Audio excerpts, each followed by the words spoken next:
Si ce livre se nomme « Une éthique pour temps de crise », ce n'est pas un livre théoricien.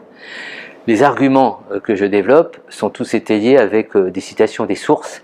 Et vous avez eu la communauté, par exemple, des journalistes, mais aussi des intellectuels qui se sont beaucoup exprimés pour donner de la lisibilité, de l'intelligibilité à cette réalité qui est extrêmement complexe. C'est-à-dire quelquefois davantage que les politiques. On a eu une pédagogie de la société en termes aussi d'éthique. Alors on est dit en termes de santé publique, en termes d'immunologie, tout le monde est devenu immunologiste, mais en termes d'éthique aussi, les gens ont compris que les décisions dans une démocratie doivent être des décisions qui se prennent sur un certain nombre de critères transparents, loyaux, robustes.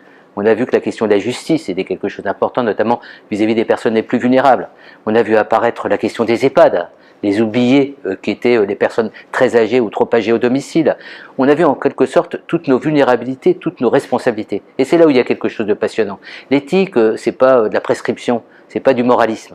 C'est se dire comment cette société s'est mobilisée et qu'est-ce qu'on fait de cette capacité de mobilisation, d'appropriation de nos questions. Comment on peut être responsable de soi, des autres. Et c'est une expérience qu'on a vécue pendant la pandémie. C'est-à-dire, on s'est retrouvés les uns et les autres, y compris au niveau planétaire par rapport à l'accès aux vaccins, pour prendre un exemple précis, par rapport au soutien aux économies.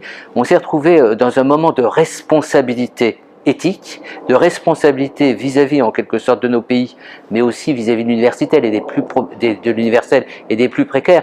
Donc je dis que c'est une expérience éthique et qu'il faut en tirer un certain nombre d'enseignements.